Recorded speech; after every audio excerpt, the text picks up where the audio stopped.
Seja bem-vindo a mais um Encontro com a Palavra. No último programa finalizamos o estudo da primeira carta de Paulo aos Coríntios. Hoje iniciaremos o estudo de 2 Coríntios.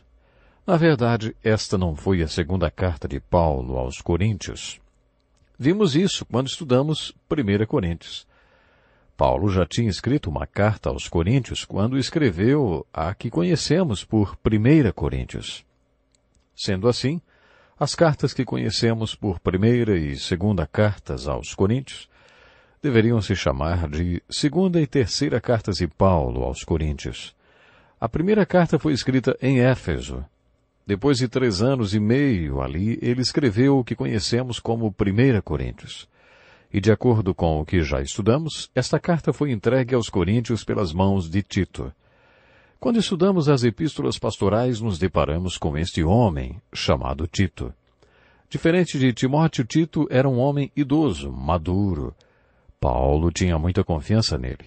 Só mesmo uma pessoa de confiança poderia se responsabilizar por levar a carta, explicá-la, defendê-la e aconselhar a igreja da qual alguns membros estavam envolvidos em todo tipo de problemas. Problemas que já discutimos nos últimos programas.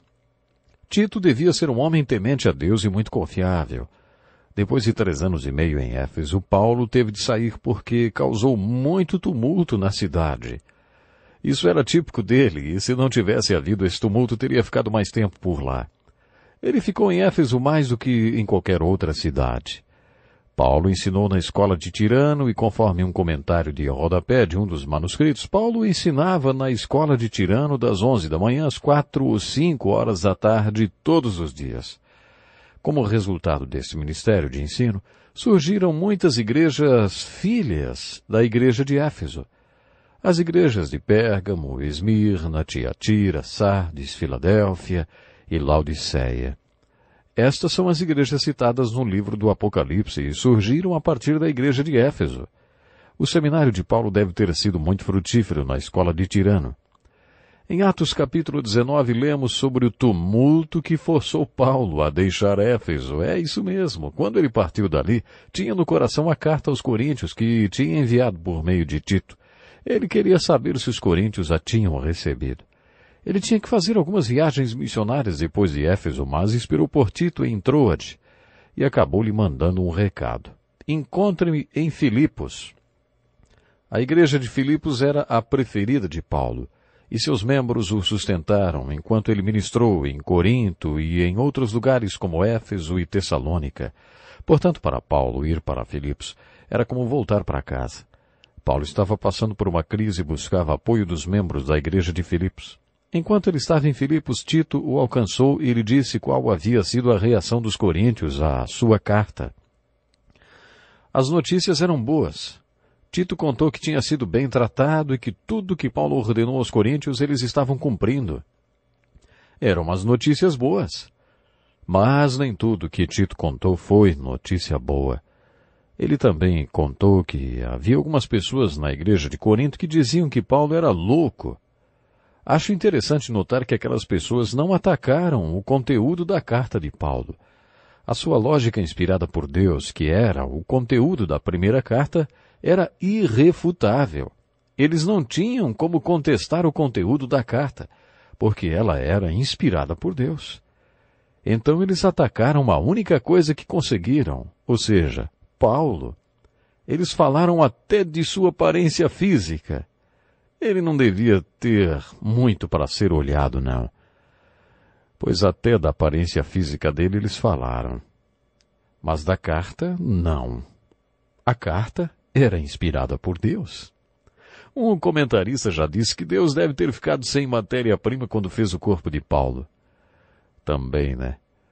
Pois é, depois de tudo pelo que ele passou, ele mesmo contou algumas dessas coisas em suas cartas. Paulo tinha um problema num dos olhos e já tinha sido surrado várias vezes.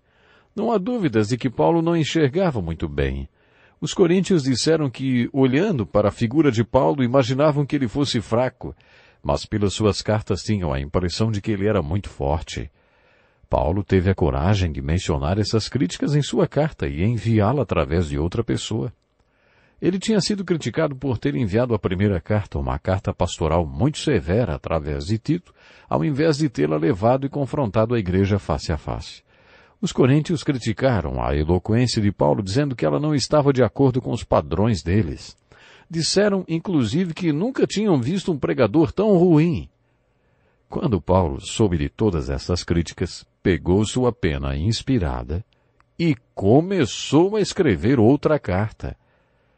Paulo endereçou a primeira carta aos coríntios ao grupo na cidade que o seguiu, ao qual já me referi como o fã-clube dele em Corinto. Ele escreveu àqueles que se polarizaram ao redor do seu nome como líder, tentando dissuadi-los de serem seus seguidores para serem seguidores só de Cristo. Algumas das coisas mais profundas que Paulo escreveu nos 3 primeiros capítulos sobre sabedoria e sobre como o Evangelho não vem de sabedoria humana, foram dirigidas às pessoas que achavam que Paulo era o máximo. Mas agora, Paulo ia escrever para aqueles que não o consideravam tanto assim, para aqueles que o criticaram, para os seus inimigos, aqueles que estavam se rebelando contra ele na igreja de Corinto. Tito contou a Paulo que aqueles críticos duvidavam das suas credenciais de apóstolo.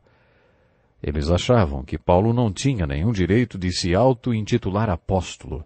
Aparentemente sabiam quais os padrões do apostolado descritos no primeiro capítulo de Atos. De acordo com esses padrões, o apóstolo tinha de ser alguém que tivesse estado com Jesus desde o seu batismo até a sua ascensão. É por isso que, tecnicamente, não está certo chamar uma pessoa dos dias de hoje de apóstolo. Muito bem, Paulo não tinha vivido com Jesus e por isso aqueles coríntios disseram que ele não era apóstolo e que não tinha direito algum de escrever cartas apostólicas para eles, nem de ser tão duro como ele tinha sido na primeira carta. Por isso o tema principal de 2 Coríntios são as credenciais de um ministro. Este é o assunto de Paulo nessa carta. Nos 6 primeiros capítulos encontramos a descrição do perfil de um ministro. Tudo o que Paulo diz nestes capítulos sobre ministério é dirigido àquelas pessoas que ajudam e estão ao lado do pastor da igreja. Ele não escreveu apenas para os pastores, mas para todos os que têm o chamado, estudam e praticam o conteúdo destes capítulos. Se você participar de um culto de ordenação de algum pastor, observará que geralmente a mensagem pregada é baseada em 2 Coríntios, porque nesta carta encontramos os textos que servem como desafio para os que estão iniciando o ministério. Aprendemos com o capítulo 6 de Atos e também com a primeira carta aos Coríntios que todos os dons são espirituais, mas alguns dons são mais práticos e outros pastorais. Todos são ministros do Evangelho, mas atuam em diferentes áreas e de maneiras diferentes. Veremos também qual o significado da palavra ministro usada por Paulo na segunda carta aos Coríntios. Quando escreveu a carta aos Efésios, Paulo explicou por que devemos ir à igreja aos domingos e qual é o objetivo da igreja toda vez que se reúne. De acordo com Paulo, Deus colocou nas igrejas pessoas com determinados dons, como por exemplo os pastores, professores. Estes servos do Senhor não apenas aconselham e pastoreiam, como também ensinam. Eles são professores que aconselham e conselheiros que ensinam. Paulo afirma em Efésios 4 que Deus colocou esses homens a serviço da igreja com o fim de preparar os santos para a obra do ministério. Paulo usa a palavra santos para crentes, para os que creem, não para aqueles que são canonizados depois que morrem. De acordo com Paulo, todo que crê é um santo, santificado, chamado para ser santo. Para Paulo, toda pessoa que assume um compromisso com Cristo é separada para segui-lo. Isso quer dizer santificado, é exatamente isso aí que quer dizer alguém santificado. E o apelido para essa pessoa santificada, separada para seguir a Jesus, é santo. Quando todos os santos, todas as pessoas que foram separadas para seguir a Cristo se reúnem como igreja e o pastor as ensina ou aconselha, está preparando os santos para a obra do ministério. Isso quer dizer que o trabalho do ministério foi entregue aos santos, não ao pastor-professor. O pastor-professor é o técnico e os santos o time. Mas quem realmente joga bola? O técnico ou o time? É claro que é o time. O técnico no banco instruindo o time sobre como deve jogar. Quando um pastor professor entende sua missão, passa a atuar como técnico e os santos que são aperfeiçoados toda semana através do seu trabalho formam um time. Isso quer dizer que quando ele dá a bênção e os santos deixam o santuário, o trabalho do ministro está só começando, não terminando. Costumamos achar que o trabalho do pastor é fazer aquele sermão maravilhoso todo domingo. Não, não é isso. O trabalho do ministro começa quando os santos deixam a igreja. O objetivo da missão da igreja é atingido quando os santos saem do culto inspirados, aperfeiçoados, equipados, desafiados e instruídos para o trabalho do ministério. Isso tudo quer dizer que quando Paulo escreveu todas aquelas instruções a respeito do ministro e de suas credenciais para o ministério, ele estava falando para todos os crentes, não apenas para os pastores. Toda pessoa que é nascida de novo, que é salva para um propósito. Este propósito é o trabalho do ministério, aquilo que Deus quer fazer através dela.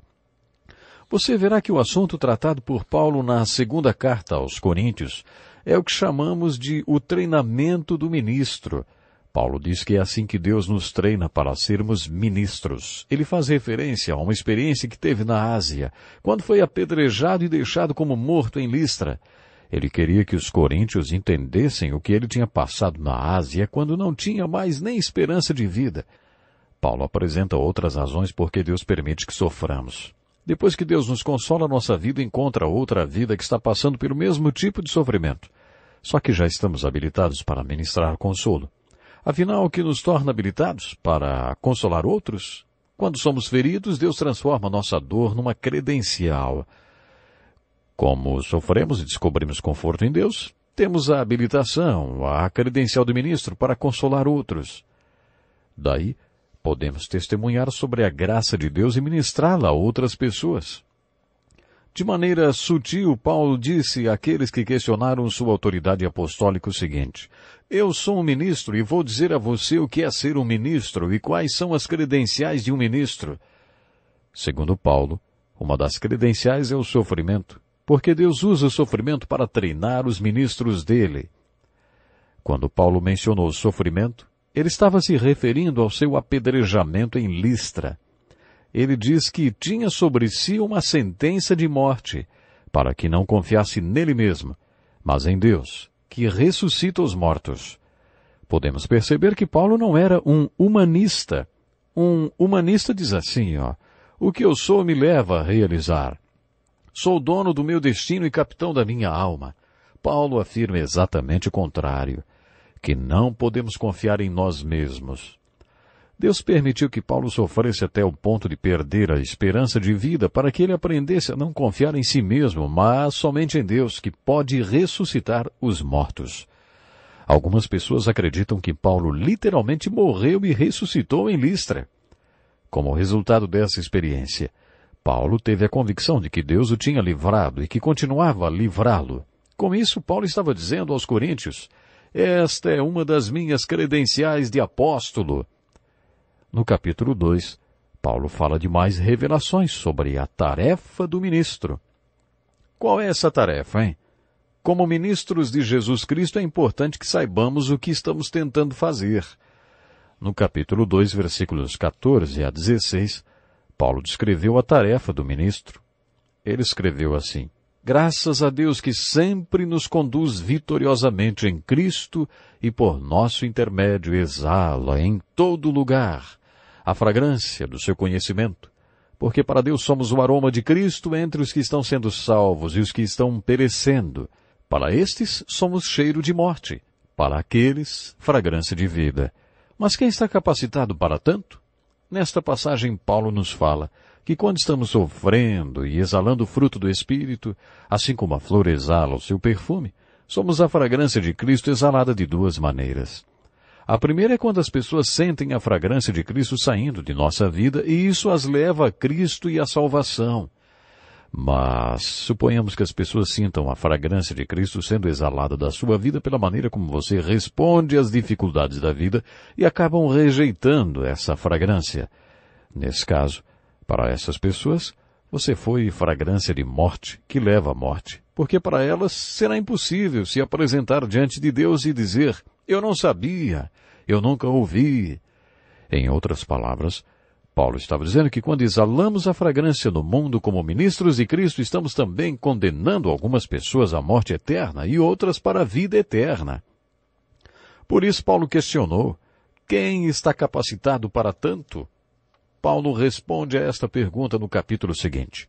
Ele escreveu: não que possamos reivindicar qualquer coisa com base em nossos próprios méritos, mas a nossa capacidade vem de Deus. No capítulo 5, Paulo fez outra descrição da tarefa do ministro. O livro de 2 Coríntios é difícil de ser esboçado. Por isso vou apenas resumir alguns dos ensinos de Paulo sobre o perfil e a missão do ministro de Jesus Cristo. Neste capítulo, Paulo se defende da acusação de que era um louco. Algumas pessoas em Corinto o acusaram de ser louco. De certa forma, eles tinham razão.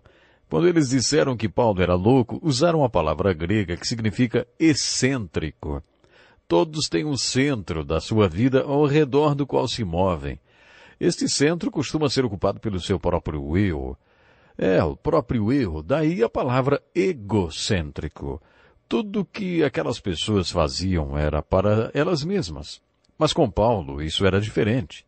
E ele tinha que concordar com elas quando diziam que ele era excêntrico. Ele era excêntrico porque o centro de sua vida não era ele próprio, mas Cristo, e tudo o que fazia girava ao redor de Cristo.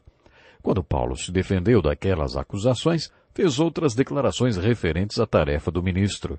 Ouça com atenção este resumo parafraseado do que ele disse. Se para vocês pareço uma pessoa excêntrica, reflitam um pouco no que vou lhes falar. Tenho comigo algumas verdades absolutas e creio plenamente nelas. Primeiro, creio que um morreu por todos. Segundo, creio que estamos todos perdidos. Terceiro, creio que todos deveriam me escutar. Um morreu por todos. Jesus Cristo morreu por todo mundo. Isso significa que o mundo todo está perdido. Jesus Cristo não teria morrido pelos homens se eles não estivessem todos perdidos. Creio que todo mundo deve ouvir as boas novas de que Cristo morreu por ele, portanto, vivo como um louco. Sou excêntrico. Não vivo como vocês. Não tenho o mesmo sistema de valores que vocês, porque creio nessas verdades espirituais absolutas. Nesse contexto, Paulo mostrou que estava comprometido com o ministério e com uma mensagem de reconciliação. Isso acontece com todos os ministros de Cristo. No capítulo 5, do versículo 19 ao 21, Paulo faz a seguinte declaração. Deus em Cristo estava reconciliando consigo o mundo, não levando em conta os pecados dos homens, e nos confiou a mensagem da reconciliação. Portanto, somos embaixadores de Cristo, como se Deus estivesse fazendo seu apelo por nosso intermédio. Por amor a Cristo lhe suplicamos, reconciliem-se com Deus. Deus tornou pecado por nós, aquele que não tinha pecado, para que nele nos tornássemos justiça de Deus. Paulo está confirmando o que já vimos antes. No começo, Deus e o homem estavam juntos. Eram apenas um.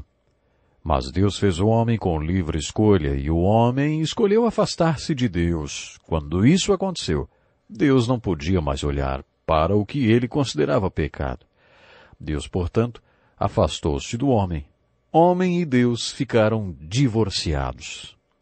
Esse divórcio entre o homem e Deus é o problema mais abordado na Bíblia. Quando Paulo falou dos seus valores absolutos e excêntricos, ele acrescentou: quando Jesus morreu na cruz, tornou possível a Deus voltar-se e reconciliar-se com o mundo.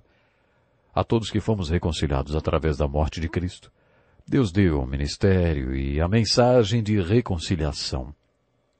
Devemos sair pelo mundo e dizer: ei, você sabia que está reconciliado com Deus? Quando Jesus Cristo morreu na cruz, Deus reconciliou-se com você.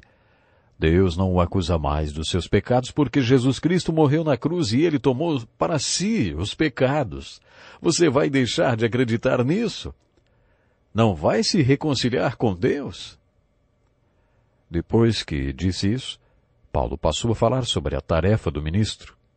Tudo isso provém de Deus, ele diz, que reconciliou consigo o mundo, não levando em conta os pecados dos homens, e nos confiou a mensagem da reconciliação.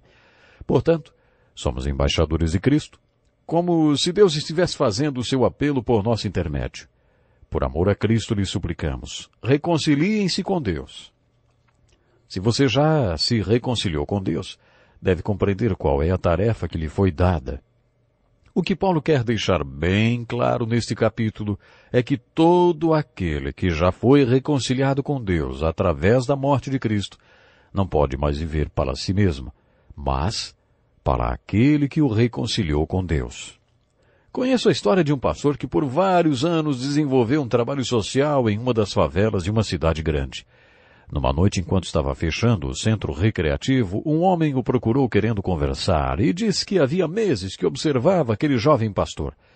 Ele começou a contar uma história. Ele disse que lutou na Segunda Guerra e que foi ferido numa batalha. Ainda sob ataque, ele viu um capelão que ia de soldado em soldado falando alguma coisa para eles. Ele esperava que aquele capelão viesse também em sua direção e trouxesse uma palavra para ele. O capelão também foi ferido, mas mesmo assim ia de homem em homem falando alguma coisa para cada um. Antes que chegasse naquele soldado, o capelão foi morto. Aquele homem disse ao jovem pastor: há meses que observo você trabalhando com esses jovens e tenho comigo que você sabe o que aquele capelão estava falando para aqueles rapazes enquanto eles estavam morrendo lá. Você sabe por acaso? Foi uma oportunidade tanto para pregar o Evangelho, não foi? Creio que aquele capelão tinha uma mensagem para aqueles soldados que estavam morrendo. Ele tinha uma mensagem para quem estava morrendo, mas também para quem estava vivo. E a mensagem era: reconcilie-se com Deus. Deus está pronto para se reconciliar com você. De acordo com o apóstolo Paulo, esta é a tarefa do ministro. Este é o ministério que nos foi confiado. E esta é a mensagem que devemos pregar. Quando você pregar essa mensagem para aqueles que estão perdidos, vai se surpreender ao ver que você é, através do seu testemunho e da sua vida, a fragrância de vida ou a fragrância de morte para eles. Se eles acreditarem na mensagem, você será fragrância de vida. Se eles rejeitarem a mensagem, você será uma fragrância de morte. Mas quem está capacitado para tanto? Graças a Deus, Paulo anunciou que Cristo é suficiente. A nossa capacitação vem de Deus. Essa é uma carta maravilhosa sobre o ministério daquele que segue a Jesus. Leia essa carta por inteiro com muito cuidado e em oração.